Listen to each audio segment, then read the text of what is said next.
बहुत समय पहले अयोध्या नगरी में राजा हरिश्चंद्र का राज्य था। वे एक महान, न्यायप्रिय और दयालु शासक थे। उनकी प्रजा उन्हें बहुत प्रेम करती थी। राजा हरिश्चंद्र की सबसे बड़ी विशेषता थी उनकी सच्चाई। वे हमेशा सत्य बोलते थे और अपने वचन को किसी भी कीमत पर निभाते थे।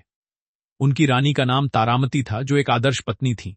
उनका एक पुत्र था रोहिताश्व, जो बहुत ही संस्कारी और आज्ञाकारी था। सब कुछ सुख शांति से चल रहा था, लेकिन भाग्य को कुछ और ही मंजूर था।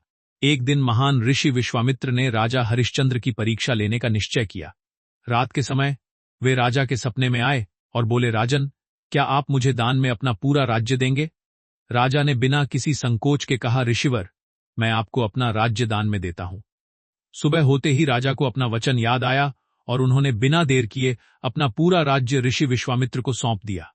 लेकिन ऋषि की परीक्षा अभी खत्म नहीं हुई थी। विश्वामित्र ने कहा, राजन, दान तभी पूरा होता है जब दक्षिणा दी जाए। आपको दक्षिणा भी देनी होगी। अब राजा के पास कुछ भी नहीं बचा था, फिर भी उन्होंने कहा, मैं आपको दक्षिणा अवश्य दूंगा। दक्षिणा चुकाने के लिए राजा हरिश्चंद्र ने अपनी पत्नी और पुत्र को बेच दिया। रानी तारामती एक ब्राह्मण के घर नौकरानी बन गईं और पुत्र रोहिताश्व भी उनके साथ चला गया। राजा ने स्वयं को भी बेच दिया और एक श्मशान में काम करने लगे। अब वह राजा, जो कभी सोने के महलों में रहता था, श्मशान घाट पर काम करने लगा। उसका काम था मृत शरीरों का अंतिम संस्कार करवाना और उसके बदले शुल्क लेना। राजा ने अपने कर्तव्य को पूरी ईमानदारी से निभाया, क्योंकि उनके लिए सत्य और धर्म सबसे ऊपर था।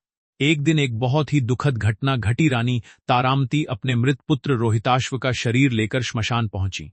सांप के काटने से उसके पुत्र की मृत्यु हो गई थी। रानी रो रही थी, उनका दिल टूट चुका था। जब राजा हरिश्चंद्र ने देखा कि वह उनकी अपनी पत्नी और पुत्र हैं, तो उनका दिल भी रो पड़ा। लेकिन कर्तव्य के सामने उन्होंने अपने भावनाओं को रोक लिया। उन्होंने कहा, श्मशान का नियम है, बिना शुल्क अंतिम संस्कार नहीं हो सकता। रानी के पास कुछ भी नहीं था, उन्होंने अपने आभूषण तक बेच दिए थे। वह बोली, मेरे पास देने के लिए कुछ नहीं है। राजा ने भारी मन से कहा, तो आपको अपने वस्त्र का एक हिस्सा देना होगा। यह दृश्य इतना दर्दनाक था कि देवता भी इसे देखकर भावुक हो गए। तभी अचानक आकाश में प्रकाश हुआ। देवताओं के राजा इंद्र और ऋषि विश्वामित्र प्रकट हुए।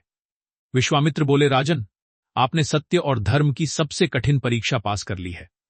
इंद्रदेव ने कहा, आप जैसे सत्यवादी राजा इस संसार में बहुत दुर्लभ हैं। तभी उनका पुत्र रोहिताश्व जीवित हो गया और पूरा परिवार फिर से मिल गया। राजा हरिश्चंद्र को उनका राज्य वापस मिल गया।